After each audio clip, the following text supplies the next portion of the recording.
الحمد لله نحمده ونستعينه ونستغفره ونؤمن به ونتوكل عليه ونعوذ بالله من شرور انفسنا ومن سيئات اعمالنا من يهده الله فلا مضل له ومن يضلله فلا هادي له ونشهد ان لا اله الا الله وحده لا شريك له ونشهد ان سيدنا ومولانا محمدا عبده ورسوله اللهم صل على سيدنا محمد وعلى ال سيدنا محمد وبارك وسلم اما بعد فاعوذ بالله من الشيطان الرجيم بسم الله الرحمن الرحيم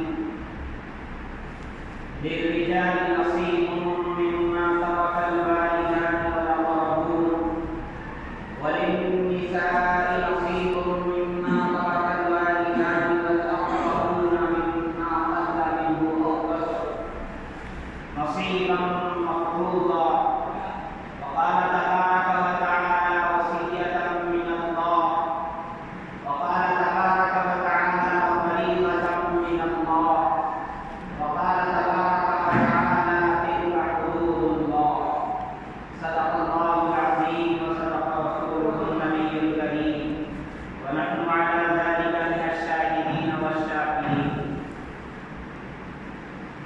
محترم حضرات اللہ تبارک و تعالی نے ہم مسلمانوں کے لیے جو قرآن اتاری ہے وہ قرآن ہمارے زندگی کے لیے وہ سارے احکام رکھتی ہے جو احکام انسان کی جان سے تعلق رکھتے ہیں، انسان کے مال سے تعلق رکھتے ہیں، انسان کی زندگی سے تعلق رکھتے ہیں، انسان کے موت سے تعلق رکھتے ہیں۔ اللہ نے قرآن کریم کو جس طرح اللہ نے معجزے کے طور پر اتارا ہے، اسی طرح اللہ نے قرآن کریم کو ہمارے زندگی کے ہر مسئلے کے حل کے لیے بھی اللہ نے اتارا۔ ہماری زندگی کا، ہماری آخرت کا، ہماری جان کا، ہمارے مال کا ہر مسئلے کا حل قرآن کریم کے اندر موجود ہے۔ محترم حضرات، میں نے جو قرآن کریم کی آیت پڑھی، اللہ تبارک و تعالیٰ فرماتے ہیں مردوں کے لیے اس میں سے جو چھوڑا ہے ان کے والدین نے اور ان کے بہت زیادہ قریبی رشتے داروں نے، مردوں کے لیے اس میں حصہ ہے۔ اور اللہ نے فرمایا عورتوں کے لیے اس مال میں سے جو ان کے والدین نے اور ان کے بہت زیادہ قریبی رشتے داروں نے چھوڑا ہے، اس میں سے عورتوں کے لیے بھی حصہ ہے۔ اور اللہ نے فرمایا مما قل منه او کثر، وہ مال چاہے تھوڑا ہو یا زیادہ ہو، ہر مال میں اللہ نے حصہ رکھا ہے۔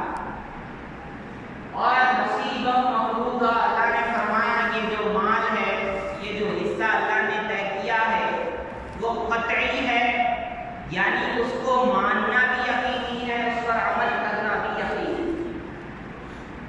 اس کو اپنے دل و دماغ سے، اپنے نفس سے، اپنی زبان سے ماننا بھی ہے اور اس پر عمل بھی کرنا ہے قطعی طور پر، کہ چاروں ناچار ہم چاہیں نہ چاہیں، کوئی چاہے نہ چاہے، اس پر اللہ نے جو کہہ دیا اس پر عمل کرنا۔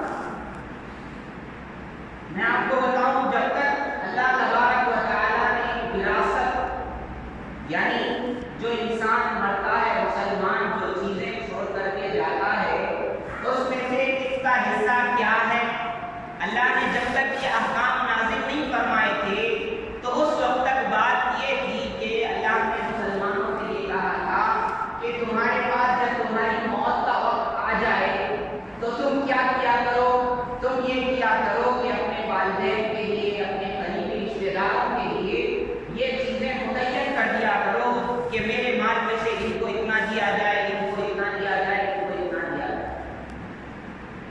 اور اللہ نے یہ حق رکھا تھا احسان کرنے والوں پر، متقیوں پر، کہ کہ جب تک احکام کون سے نازل نہیں ہوئے تھے؟ وراثت۔ اس کے بعد میں احکام نازل ہو گئے صاف صاف طور پر سورہ نساء کی 11 آیت نمبر 12 اور 2-3 آیتیں ہیں جس کے اندر اللہ تعالیٰ نے صاف صاف بتا دیا ہے کہ اولاد کو کیا ملے گا، ماں باپ کو کیا ملے گا، میاں بیوی کو کیا ملے گا، بیٹے کو کیا ملے گا، بیٹی کو کیا ملے گا، بیوی کو کیا ملے گا، شوہر کو کیا ملے گا، باپ ہوگا تو کیا ملے گا، ماں ہوگی تو کیا ملے گا۔ اللہ نے ساری تفصیل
کوئی مجبوری میں جا رہا ہے اپنا حصہ حاصل کرنے، کوئی سامنے والے کی مجبوری کی وجہ سے اس میں مقدمے میں جانا پڑا، یہ بات الگ ہے. لیکن اگر کوئی خوشی سے اپنی شریعت میں اس کا فیصلہ ہونے کے باوجود اگر کوئی کسی مقدمے کو لے کر کورٹ وغیرہ میں جاتا ہے، وہ مسلمان کان کھول کے سن لے کہ وہ جو ہے نا فاسق ہے، وہ گنہگار ہے، ایک درجہ ایسا بھی ہوگا کہ وہ کافروں میں شمار ہوگا اللہ کی بات.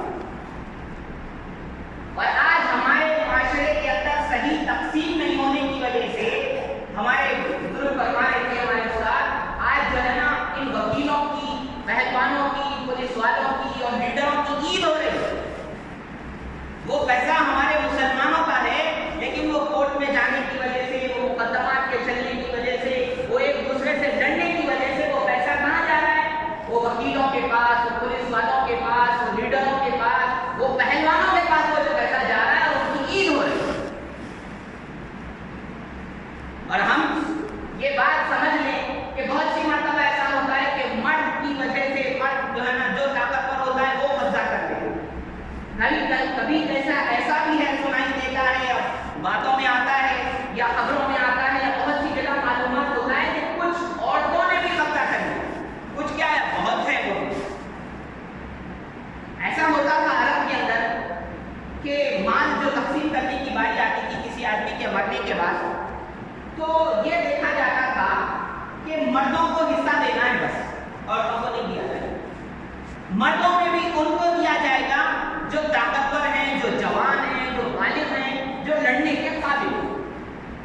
جب تک اسلام نہیں آیا تھا تو یہ مسئلہ، لیکن اسلام نے آ کر کے کہا کہ دیکھو جو مال کسی والدین نے چھوڑا ہے، قریبی رشتے داروں نے، شوہر نے چھوڑا ہے، بیٹے نے چھوڑا ہے، بیٹی نے چھوڑا ہے، تو اس مال میں سے مردوں کا بھی حصہ ہے، عورتوں کا. مرد چاہے وہ چھوٹے ہوں ان کا بھی حصہ ہے، بڑے ہوں ان کا بھی حصہ ہے. عورتیں فرمایا عورتوں کا حصہ ہے، وہ چھوٹی ہوں وہ بڑی ہوں، چاہے وہ شادی شدہ ہو یا غیر شادی. اور ہمارے بہت سی غلطیاں اپنی ایسی ہیں کہ بہت سے لوگ یہ کہتے ہیں بھائی بچیوں کو کیا ہوا، خود والد یہ کہتے ہیں یا بھائی لوگ یہ کہتے ہیں نہیں ہمارے والد صاحب نے ان کی شادی میں بہت پیسہ خرچ کیا تھا، اب ان کو کچھ نہیں دے گا. والد صاحب نے اپنی زندگی میں تمہارے پر بھی بہت خرچ کیا تھا کہ ان کو بھی نہیں ملنا چاہیے. والد نے اپنی زندگی میں جو خرچ کیا ہے وہ ہبہ ہے، وہ اللہ اکبر تحفہ ہے، وہ گفٹ. چاہے جتنی مہنگی شادی کرائی ہو، کچھ کیا ہو والد نے، وہ تو اس بچی کو اس نے دے دیا، وہ اس کا تحفہ ہے، وہ اس کا ہبہ ہے، وہ اس کا گفٹ. لیکن مرنے کے بعد جو مال بچا ہے اس میں اس بچی کا بھی حصہ ہوگا جس کی شادی ہو گئی، اگر جو اس کے والد نے بہت پیسوں سے اس کی جو ہے نا شادی کرا دی. کچھ لوگ ایسے کرتے ہیں کہ بھائی مرنے سے پہلے میں خود تقسیم کر دوں. فرماتے ہیں کہ یہ بھی کیا جا سکتا ہے لیکن اس میں بھی برابری کرنی چاہیے. یہ نہیں کہ کسی کو کم دے رہے کسی کو زیادہ دے رہے، اگر آپ چاہیں تو دے سکتے ہیں، لیکن انصاف کا تقاضا یہ ہے کہ سب کو برابر. اور ایک بات، لیکن شریعت نے یہ رکھا ہے کہ کسی انسان کا انتقال ہو جائے، اس کے پیسوں میں سے سب سے پہلے یہ جو کام کیا جائے گا اس کے کفن دفن کا انتظام کیا جائے گا. اگر کوئی کر رہا ہے بہت اچھی بات ہے، وہ ثواب کما لے. اگر نہیں کر رہا ہے تو اس کے جو پیسے ہیں اس سے اس کے کفن دفن کا انتظام کیا جائے گا، کپڑوں کا، اس زمین کا، زمین کی خریداری کا، قبر کے کھودنے کا، ساری. تو سب سے پہلے یہ کام. دوسرا جو کام ہوگا اس کا سب سے پہلے قرضہ دیکھا جائے گا کہ اس نے کسی سے قرضہ لیا ہے یا نہیں لیا. سب سے پہلے قرضہ ادا کیا جائے گا، اگرچہ اس قرضے کے ادا کرنے میں اس کا پورا مال ختم ہو جائے تب بھی قرضہ ادا کیا جائے. اس لیے کہ آپ یہ سمجھیں کہ ہمارا اسلام صرف نماز روزہ نہیں سکھاتا، ہمارا اسلام معاملات بھی سکھاتا کہ معاملہ بالکل صاف صاف ہو. اگر کسی کا 1 روپیہ بھی ہمارے اوپر باقی ہے، کل قیامت میں اسے 1 روپے کے بدلے 600 نیکیاں دینی پڑیں گی. 1 تو نہیں 600 نیکیاں. آپ سمجھتے ہیں بھائی چلتا نہیں ہوتا نہیں ہوتا، اگر قیامت میں سمجھ میں آ جائے گا تو رتی دائرے کے برابر سمجھ میں آ جائے گا. تو شریعت یہ کہتی ہے پہلے اس کے کفن دفن کا انتظام کرو، دوسرا پہلے اس کا قرض دے دو. اب قرض میں بھی یہ دیکھا جاتا ہے کہ جب صحت مند تھا جب کون سا قرضہ لیا، جب بیمار تھا بالکل جب کون سا قرضہ لیا. پہلے جو صحت مند تھا اس کا دیا جائے گا، پھر بیماری میں جس سے لیا تھا اس کو دیا جائے گا، پھر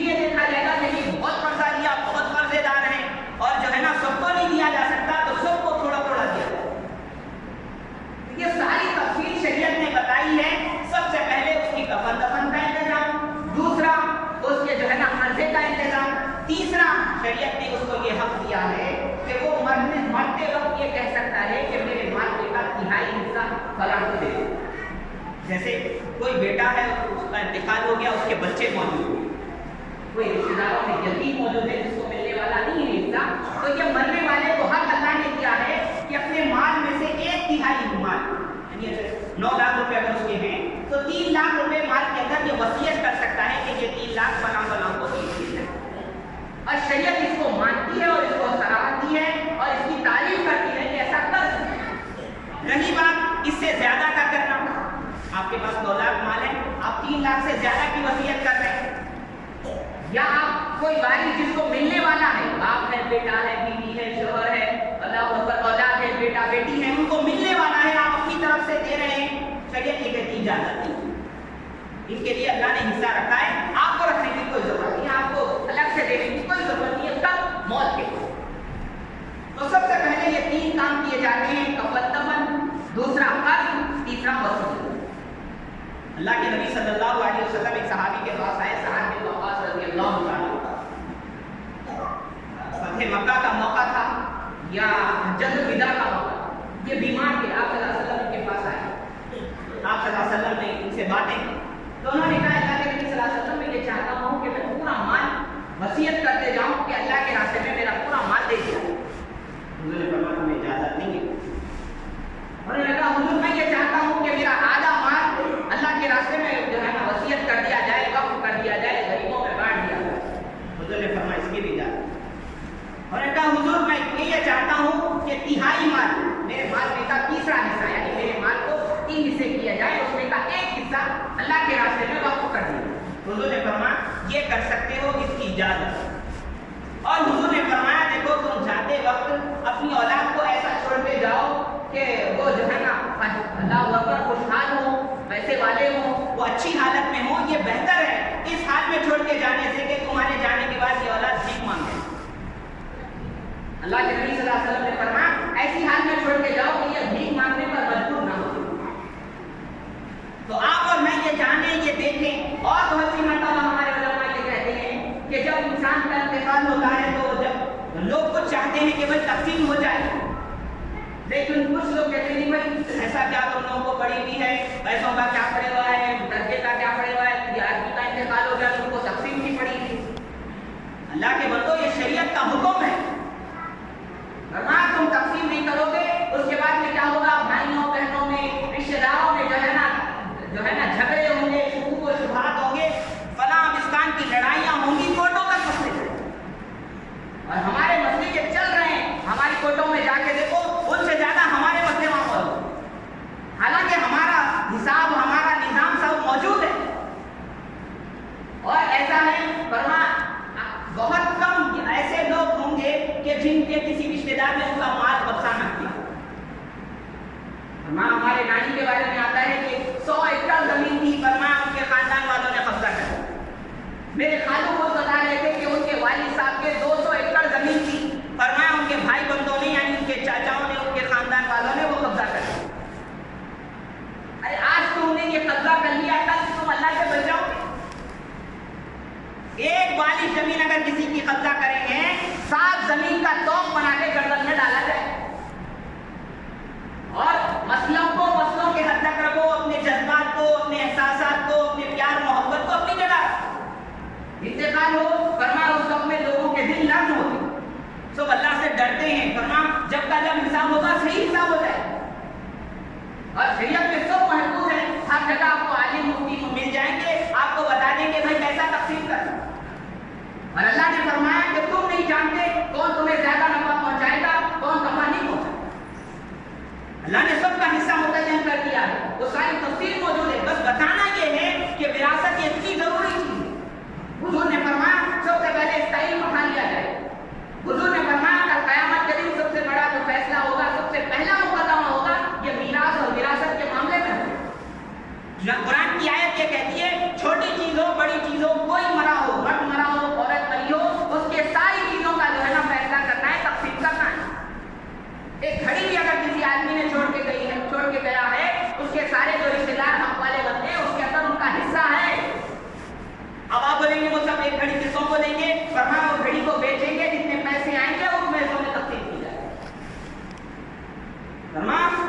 تقسیم نہیں ہو رہی، اس لیے رشتے داروں میں اتنی دراڑیں ہیں اللہ کی قسم، جو ہے نا غیروں سے انا انا بول کے ملیں گے لیکن اپنے رشتے داروں سے ایسا منہ پھیریں گے اللہ کی قسم. کیوں؟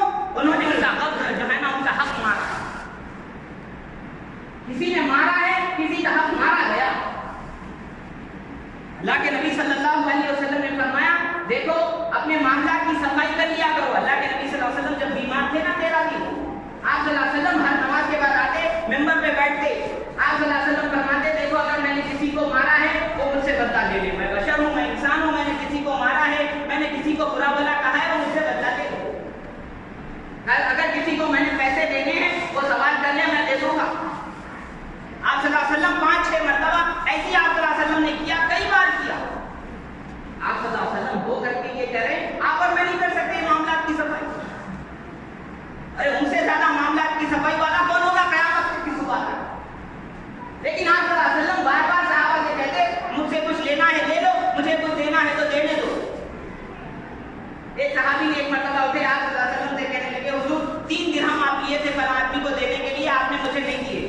حضور نے فرمایا حضرت بلال سے یا علی رضی اللہ عنہ سے میرے مال سے دے دو.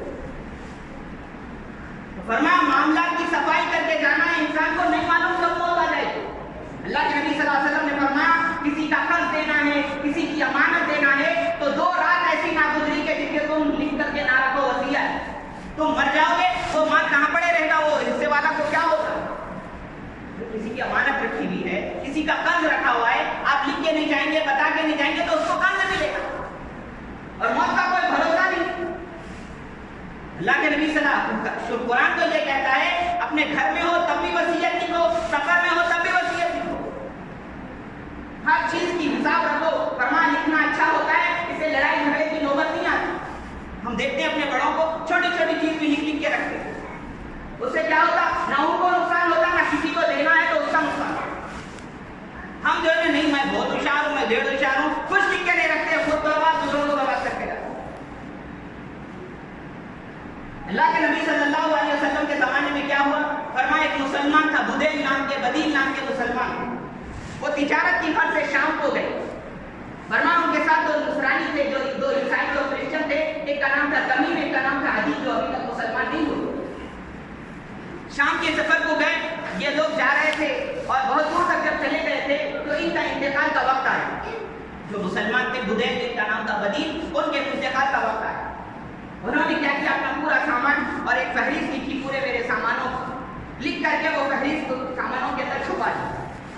ان 2 بندوں کو نہیں بتایا، یہ لکھ کر کے اس طرح رکھ رہا ہوں اور پورا سامان دے کر کے کہا کہ دیکھو میرا تو انتقال ہو رہا ہے، قرآن نے یہ تک کہا ہے تمہارے موت کے وقت دیکھو کیا کرو 2 آدمیوں کو گواہ بناؤ، مسلمان جو بھروسے مند ہو، اگر مسلمان نہیں ہوتے غیر کو بناؤ. وہ غیروں کی بھی آپ دیکھیے، وہ بھی بہت بڑے انصاف والے تھے، امانت والے تھے، لیکن کچھ خیانت انہوں نے کی. تو اس نے مرتے مرتے یہ کیا میرا پورا سامان لے لو اور میرے رشتے داروں کو پہنچا دینا، میرے حقداروں کو. وہ سفر سے جب واپس آئے انہوں نے کیا کیا، پورا سامان تو دے دیا، لیکن اس آدمی کا ایک پیالہ تھا، چاندی کا پیالہ تھا جس میں سونے کے اور ہیرے جواہرات کے کچھ چیزیں گڑی ہوئی. وہ چیز انہوں نے اپنے دونوں کے پاس رکھی اور باقی کا مال پورا مال انہوں کو دے دیا. رشتے داروں نے یہ کیا، رشتے داروں نے پوچھا بھائی ہمارے والد صاحب جو بھی تھے ہمارے رشتے دار، انہوں نے کچھ بیچا تھا، کچھ پیسہ کمایا تھا، یا تم لوگوں نے ان کی کچھ خدمت کی، ان کے انتقال کے وقت ان کو سب پیسہ لگایا. یہ 2 باتیں بھی انہوں نے پوچھی. دیکھو آج مسلمان میں یہ بات نہیں ہے. مسلمان یہ چاہنا مجھے آئے دینے کو کوئی تیار نہیں. جیسے ہمارے علماء فرماتے ایک ماں باپ 10 بچوں کو پال رہے، 10 بچے ایک ماں باپ کو نہیں پال. کیا جواب دیں گے مرنے کے بعد؟ تمہارا کیا حال ہوگا تم جب بڑے ہوں گے، یہ سوچ لو بس. تو فرمایا ان سے، ان کافروں سے ان مسلمان بچوں نے کہا کہ ہمارے والد صاحب نے کچھ آپ کو دیا تھا یا کچھ آپ سے لیا تھا؟ انہوں نے فرمایا نہیں، کچھ دیا نہیں، یہ جو مال ہے یہ لے لو بس. بات دفعہ ہو گئی. اللہ اکبر. ان لوگوں کو معلوم تھا کہ پیالہ ہے، لیکن ان لوگوں نے انکار کیا. ان لوگوں نے قسم کھائی. ان کافروں سے پوچھا گیا تم قسم کھاؤ، انہوں نے قسم کھائی نہیں، کچھ چیز نہیں دی، یہی تھی جتنی ہے ہم نے دے دی، کوئی ہمیں نہیں. ان کی قسم پر فیصلہ ہو گیا. ہماری شریعت میں اتنی آسانی ہے، اللہ اکبر. بڑے بڑے مسئلے چٹکیوں میں حل ہوتے ہیں. کسی کی طرح نہیں، یہ ان کے پاس جو ہے نا اللہ اکبر کروڑوں میں مقدمے پڑے ہوئے ہیں، جتیوں کے جو ہے نا جج ہیں، جاؤ کتنے دن جاتے جاؤ 10 سال ہو جائیں گے تمہارا فیصلہ نہیں ہوگا، بڑے شوق سے جاتے میں جاؤں گا میرا وہاں فیصلہ ہوگا، نہیں ہوگا، لاکھوں میں ان کے پاس کیس پڑے ہوئے، ان کو وقت نہیں ہے، چند 100 کے گنتی میں جو ہے نا جج ہے، یہاں کی بات کہہ رہا ہوں۔ فرمایا ہماری شریعت میں یہ ہے جو انسان دعویٰ کرتا ہے اس سے کہا جاتا ہے کوئی دلیل دو، وہ دلیل دے دے اس کے بعد میں فیصلہ، اس کے بعد دلیل نہیں ہے سامنے والے سے کہا جاتا ہے تم قسم کھا، وہ قسم کھا لیتا ہے اس کے حق میں فیصلہ ہو جاتا ہے۔ تو بچوں نے کہا ہمارے والد صاحب کی ایک چیز تھی انہوں نے دلیل نہیں دے سکے، ان سے کہا گیا تم قسم کھاؤ، تم نے نہیں دی، ان لوگوں نے قسم کھا لی، جو ہے نا ان کے حق میں فیصلہ ہوگا، ان کے بارے میں کہا گیا نہیں انہوں نے کوئی چیز نہیں۔ لیکن تھوڑے دنوں کے بعد میں ظاہر ہوا کہ یہ 2 بندوں نے ایک پیالہ بیچا ہے مکہ میں کسی سنار کو سونے والے کو۔ اب بات معلوم ہو گئی، وہ جو بچے تھے حضور صلی اللہ علیہ وسلم کے پاس آئے تھے، کہنے لگے حضور ان لوگوں نے ایسا سونے کا پیالہ بیچا ہے جو ہمارے والد صاحب کا۔ ان کو بلایا گیا تو انہوں نے کہا ہم نے بیچا، ان سے کہا گیا یہ مال یہ کہاں سے آیا تمہارے پاس؟ انہوں نے کہا ہم نے خریدا، ان کے والد سے ہم نے خریدا تھا۔ حضور نے پوچھا دلیل کیا ہے؟ کوئی دلیل لاؤ بھائی، جو بیچے تھے ان کے لیے تھے، کوئی گواہ موجود ہے دلیل لاؤ، وہ دلیل نہیں لا سکتے۔ اب بچوں سے کہا گیا تم قسم کھاؤ تمہارے والد کی یہ چیز تھی، انہوں نے قسم کھائی، بچوں کو وہ چیز دلوائی گئی یا اس کا پیسہ دے گا۔ تو میں یہ بتا رہا تھا کہ اسلام ہمارا اتنا بہترین مذہب ہے، اللہ اکبر، آپ زندہ رہیں تب بھی آپ کی فکر کرے گا، آپ مر جائیں گے تب بھی آپ کی فکر کرے گا۔ بہترین انتظام ہے کہ جو ہے نا وراثت کو صحیح طور پہ تقسیم کر دیا کرو، یہ نہ دیکھا کرو بھائی ابھی انسان کا انتقال ہوا ہے ابھی کیوں کریں گے ابھی کیوں کریں گے، ورنہ جتنی دیری ہوتی جاتی لڑائی جھگڑے شکوک و شبہات منصوبے چالیں جو ہے نا گیمنگ سب ہوتے جاتی، اس لیے جب کا جب رفع دفع کر دو۔ اور آپ بولیں گے نہیں وہ صاحب ایسا کیسا کرنا، یہ اللہ کا حکم ہے، یہ اللہ کا فرض ہے، فرما کر دو تمہیں ثواب ملے گا انشاءاللہ۔ اللہ تبارک و تعالیٰ سے دعا ہے اللہ تبارک و تعالیٰ ہم مسلمانوں کو صحیح میراث صحیح وراثت کے مسائل جان کر ان پر عمل کرنے کی توفیق عطا فرمائے۔ اللہ تبارک و تعالیٰ خوشی سے اپنے احکام کو چھوڑ کر ان کوٹوں میں جانے سے اللہ میری آپ کی ساری امت کی حفاظت فرمائے۔ اللہ تبارک و تعالیٰ ہم مسلمانوں کو تمام مسائل کے اندر خاص طور پر ان معاملات کے اندر روپے پیسے کے اندر